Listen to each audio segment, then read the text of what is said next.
hiki kinachoendelea ambaye kakifanya jana mwenyekiti wa bodi ni sehemu ya kumzofisha Jeruti. Sasa hapo hiki kinachoendelea ni sehemu ya kumzofisha Jeruti. Katika ufikiriaji wa kawaida unadhani ni kwa nini? Tayari anaonekana kwamba yeye kashatengeneza wigo mpana ndani ya Simba kwa muda mfupi wa kwenda kuwa na thamani kubwa ndani ya Simba kuliko mtu mwingine yeyote. Anaaminiwa. Ndio kinachofikiriwa sasa hivi kwa sababu mashabiki mshaanza kumwamini. Wanaonekana sasa mashabiki sasa hivi washaanza kumwamini Jeruti kuliko mtu yoyote. Hicho ndio kinachoaminiwa ndani kwenye kabineti ya klabu ya Simba. Kumbe haiko hivyo. Jeruti sisi tunafahamu mmeingia naye nyinyi mkataba kwamba ni sponsor wa vifaa vya michezo. Lakini bado mmekubaliana kwenye huo mkataba wake. Bado kuna sehemu ataenda kujenga uwanja. Ndani ya huo mkataba. Kuna sehemu atatununulia basi. Ndani ya huo mkataba. Kuna sehemu atatuletea mchezaji tunampenda sisi kipenzi cha wanasimba. Ndani ya huo mkataba. Au mkataba umeingia na wanachama wa klabu ya Simba. Au umeingia na mashabiki wa klabu ya Simba mkataba ule na Jeruti. Si management ya klabu ya Simba ndio umeingia ule mkataba. Leo iweje mtoke mkamkana wakati mchezaji tayari kashamwajiri. Na juzi ametoka kutoa magari na hakutoa kwa Ino Loemba. Nikuulize swali. Kwani wewe kwa ufikiriaji wako wa kawaida unafikiri kwa nini Mohamed Dewji alitoka kama hiyo taarifa ilitoka kwamba amepeleka barua bodi ya Simba kutaka mchakato ujadiliwe, yuko tayari kujenga uwanja? Kwa kustaajabu ya Musa utaenda kuyaona ya Firauni. Na kwa nini utaenda kuyaona ya Firauni? Mohamed Dewji toka atangaze kwamba atajenga uwanja. Takriban huu ni mwaka wa 8. Ukiacha ule mwaka wa kwanza alioingia 2017. Sawa, wakati mchakato unakwenda kujadiliwa na kwenda kupitishwa, ambaye 2018 ni rasmi tunaingia kwenye katiba mpya ya mabadiliko. Aliahidi swala la uwanja, lakini likafika mbali watu kujaji zaidi uwanja, tunasumbuliwa kwenye viwanja vao, watu wakajadili kuomba tuchangie ili tukiwezekana tukamalizie uwanja wetu. Na yeye alisema ni sehemu kwenye huo mchango atatoa bilioni 2. Sawa? Kwenye sehemu kwenda kumalizia miundo mbinu pale ya uwanja wetu kwenye kujenga fence ili tutumie viwanja vyetu. Yeye alikuwa ni sehemu. Lakini mpaka leo hilo jambo halijatekelezwa. Zile fedha ziko wapi ambazo hatujapewa ufafanuzi kwamba zile pesa zimeenda kufanya kazi gani mpaka leo. Lakini uone kwamba wana Simba walivyotukuka, hawajadili wala nini, wametulia, wanajua zimeenda kutumika kwenye matumizi ya klabu yetu, sio mbaya. Kwa sababu mimi nimeenda pale sioni mabadiliko toka zile pesa zimechangwa kwenye fence. Fence ni ile ile ya kawaida fupi, sio fence kubwa ambayo unasema kwamba hii hata ukiwa nje wachezaji waone. Ukiwa nje unaona wachezaji wanafanya mazoezi. Na kati unatakiwa kuwaona wachezaji wako utoe pesa. Tulikuwa tunaenda Kines hapo. Mimi nishakwenda Kines, Simba anafanya mazoezi Kines pale. Urafiki. Mimi nilikuwa natoa pale hela kwenda kuangalia Simba. Unatoa 1000 pale mpaka 2000 kwenda kuangalia Simba. Mazoezi tu. Kwenda kuangalia. Lakini Bunju hakuna fence ambayo itakuzuia wewe kuona mazoezi ya Simba. Unayaona wanapofanya mazoezi. Fence ni fupi. Na malengo yetu tuwe na fence kubwa ambayo hatutaki kuona mazoezi ambayo yanafanyika kule ndani. Hicho kitu hakijafanyika. Umeona bwana? Lakini leo baada ya kumuona Jeruti ameenda Uchina na kupiga picha na Wachina na kuonesha ramani ya uwanja, ikaonekana kwamba ile mchakato wake ndio tayari anataka kuanza rasmi. Siku ya pili tunaona Mohamed Dewji pia ikisemekana anaandika barua kwenda kwenye bodi ya wadhamini wa Simba kuomba ridhaa ya kwenda kujenga uwanja pale Bunju, na akisema atajenga kwa 80%, 20% za kuwa kwa wana Simba. Hasa hapo kwenye 80% hajatuweka wazi, katuweka kwenye mabano kwamba yeye huo 80% ataumiliki milele kwa 80% huo uwanja ambaye atajenga pale Bunju ama kwa muda. Hakuweka wazi hilo. Lakini ametoa taarifa yake hivyo, ndio ipo kwenye bodi ya wadhamini. Sawa, kwenye baraza la wadhamini la Simba Sports. Kujadiliwa ili apate ridhaa aanze ujenzi. Siku zote ulikuwa wapi?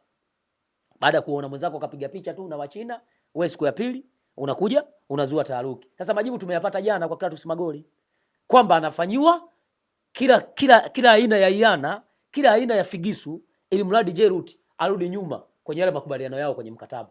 Aachane na hiyo habari. Huwezi ukasema kwamba mlikubaliana kwenye mkataba anatoa bilioni 1 sehemu ya ujenzi wa uwanja. Na kati mkataba unasema kwamba atajenga uwanja kwenye mkataba wake. Kwa hiyo sisi wana Simba tulitia pamba kwenye masikio yetu wakati tunasomewa ile taarifa.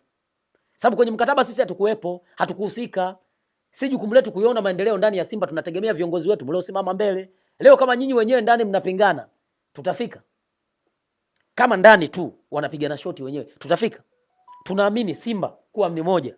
Lazima management ya klabu ya Simba kuwa kitu hiki kimoja. Wakishakuwa wao kitu kimoja, hata sisi mashabiki na wanachama tutakuwa tunaimba nyimbo moja. Lakini kutokana na wao ndani wanaonekana bado hawako pamoja, na ndio maana kila mmoja anatoka naimba wimbo wa kwake, kwa sababu hatuko pamoja. Kwa maneno aliyoongea mwenyekiti wa bodi jana Clatous Magoli, kwa kweli yamenisononesha sana, yamenisikitisha na kunifedhehesha sana. Kiongozi mkubwa mwenye zamana kubwa ndani ya Simba, tunakuheshimu na kukusamini, unatoka na kuzungumza yale, kukana kwamba huyu mchezaji hajaletwa na Jeruti, ameletwa na scout ambaye ipo ndani ya klabu ya Simba. Hiyo scout ndio imemwajiri Ino Loemba. Kwa nini usimpe mtu maua yake? Kwani amesema yeye ni mwekezaji Simba? Jeruti kwenye mkataba wenu wa kujenga uwanja atajenga kwa kiwa kama mwekezaji? Si anajenga kama sponsor wa vifaa vya michezo ndani ya Simba. Shida iko wapi? Mimi sijaona shida kwamba Jeruti anatekeleza matakwa ya kimkataba. Kimkataba waliokubaliana wao wenyewe, sio sisi kama wanachama na mashabiki. Sisi hatukuwepo na wala hatukujua kama kuna mtu anaitwa Jeruti atakuja kuingia proposal Simba. Hatukujua hilo. Wao ndio wanafahamu na ndio wamekubaliana, wameona mazuri yako wapi, asali iko wapi, tuingie mkataba huu. Leo inakuwaje mtu anatoka hadharani anapinga kile walichokubaliana? Hii sisi kama wana Simba tuchukue kipi yani kwenye huo mkataba wao ambao wamekubaliana na Jeruti? Sababu watu wanataka sema hawa wamesimama wanamtetea Jeruti. Sasa tuweze kusimama kumtetea Jeruti kwenye mabaya. Sasa tutamtetea mtu kwenye mema. Swali, kwa nini unavyodhani wewe hii mikanganyiko au migongano inaibuka sasa? Inaibuka baada ya sisi baadhi ya wanachama wa klabu ya Simba kuibua mjadala wa Mohamed Dewji, ndipo hii mjadala yote inatokea. Kabla sisi hatujaibua haya, uliona alikuwa anatokea? Baada ya press yetu ndio imeibua mjadala hii yote unaiona sasa hivi.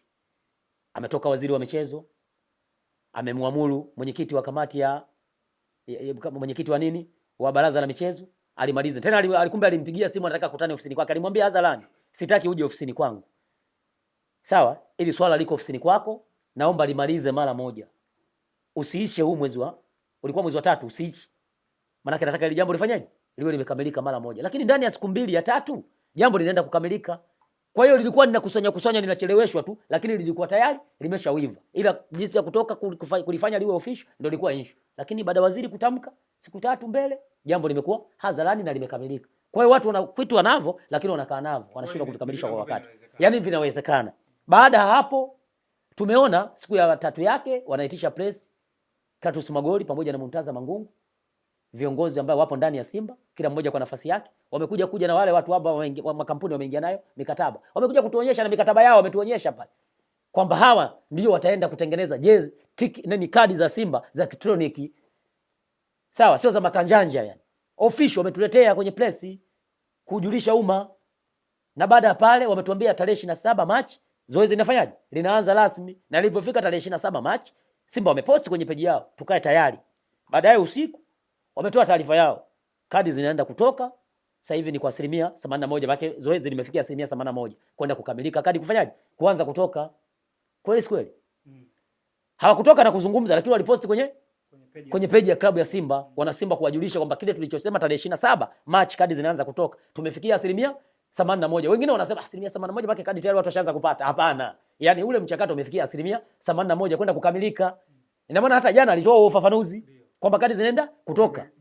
Pamoja yeye ilikuwa sio sehemu ya kuzungumzia lile. Hukuona haja ya kuita press. Yeye hakuna haja ya kuita press kwa siku ya jana. Kwamba ni taarifa tu ambayo ingetolewa kwenye upande wa watu wanaofanya kazi kwenye digital kwenye digital za Simba, wao wakamalizana na hilo swali. Yani vile vitu vyote ambaye yeye amekuja kuvizungumza pale kwenye hadhara za wana Simba na wadau wote wa mpira, hakutakiwa kutoka kwenye press. Ilikuwa kazi ya watu wa digital platforms za Simba. Ilikuwa jukumu lao, yeye angewasilisha kule, wale wangeposti kwenye page ya klabu. Sisi tunafuatilia huko kwenye page. Kazungumza kile bado tumefuatilia kwenye page ya klabu yetu.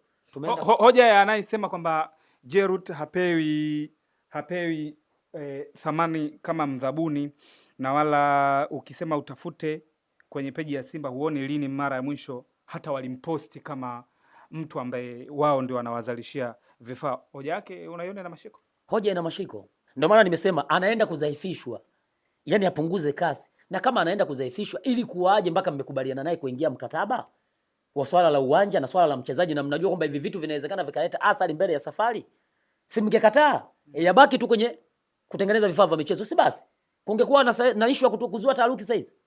Lakini mmekubaliana wenyewe, atajenga uwanja sehemu ya mkataba wake, atanunua mchezaji sehemu ya mkataba wake, lakini pia atatuletea basi la wachezaji sehemu ya mkataba wake. Anaanza kutekeleza sehemu ya mkataba, miruzi inaanza kutoka. Ya nini sasa?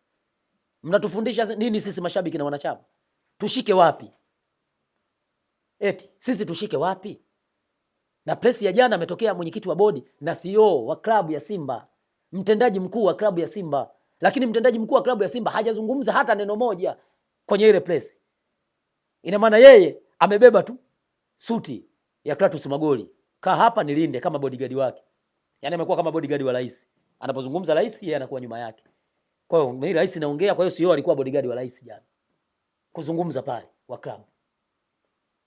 Na kati yule ndio tunataka tumsikie akizungumza kwa 120% kutupa kila kitu ndani ya Simba, lakini kazungumza yeye. Mwisho wa siku ndo kazua taharuki hizi zote. Kwa hiyo kile kilichoonekana, unajua mimi mpaka leo sikufichi, sijui sababu yeye Luemba kukaa benchi mechi 3.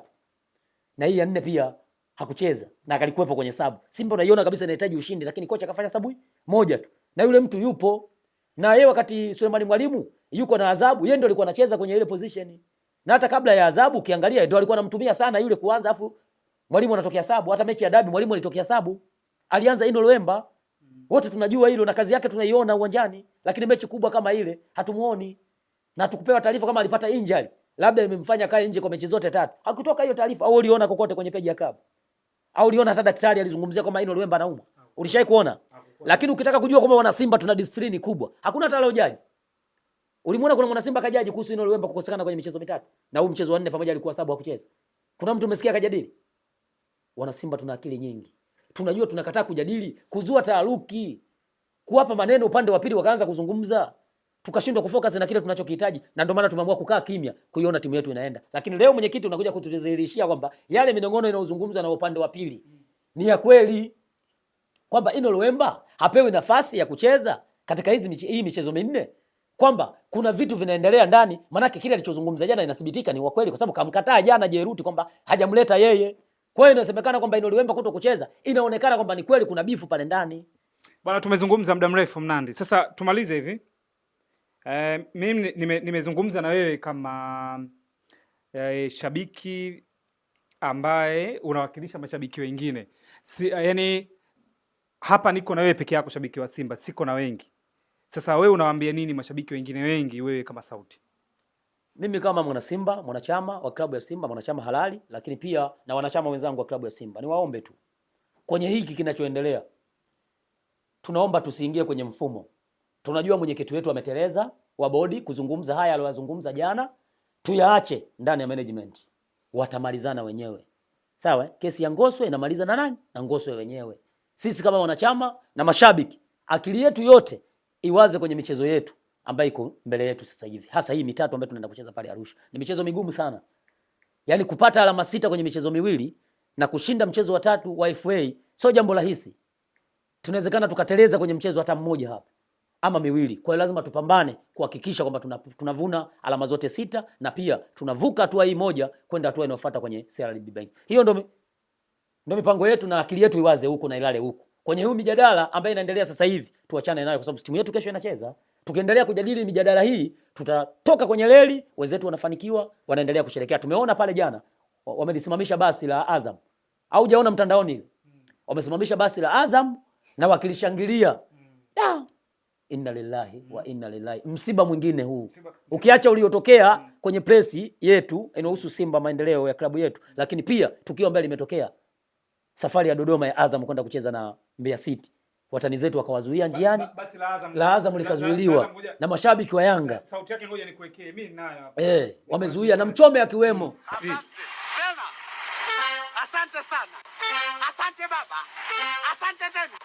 Asante baba. Asante tena. Moja ya mwisho. Mashabiki wa Yanga hao. Ndio maana nimekwambia inna lillahi wa inna ilaihi rajiun. Huu ni msiba mzito. Ni msiba mzito sana ambao umetokea kwenye siku ya jana. Pande zote mbili. Hauwezi ukamshangilia Azam hivyo kwa kitu gani alichokifanya cha kumshangilia? Kati juzi tu mmetoka kwenye malalamiko mpaka mnaiamuru bodi ya ligi kama vipi ivunjwe. Haiko sahihi. Imewazulumu pale nyinyi mpaka mnakosa matokeo. Si wamelalamika juzi tu kupitia Azam hawa ambao nao wametoa suluhu ya bila kufungana tena Benjamin Mkapa. Si tumeelewana? Lakini sisi tumetoa suluhu ya bila kufungana tukiwa Chamazi kwenye uwanja ambao wao wameukataa, wameukimbia kwamba uwanja sio rafiki kwao. Wao wanasherekea sasa hizo wanasimamisha mpaka basi. Kwa hiyo Azam kashawafagilia njia ya ubingwa. Basi walishangilia hilo basi mpaka siku ya mwisho ambao wanakabidhiwa ubingwa. Umesema kwa sekunde 30 kilichokushangaza hujaona mlezi wa Pamba Jiji akiwa na harakati nyingi kama ambavyo maandalizi yanafanyika kwenye mechi yenu. Bwana Saidi Mtanda, mheshimiwa mkuu wa mkoa pale Mwanza, hakushughulika na issue ya Simba na issue ya Yanga kuelekea mechi yao leo. Kuko kimya, yani kumepoa kama maji yaliyokuwa kwenye kisima. Sawa? Au swimming pool lile. Kimya, yani wewe mpaka uingie ndo ukayapush yale maji kutimua, kwa sababu pale kuna kitu. Lakini kumetulia. Lakini tulivyokwenda sisi harakati, watu wanakuja mpaka mazoezini kuja kuwapa morali wachezaji kwamba hiyo mechi ni ngumu. Nilikuwa naona vile vikao vinavyoendelea kuelekea mechi, na kweli wachezaji wamepambana kwa jasho na damu na wamefanikiwa kupata sare kwenye ule mchezo.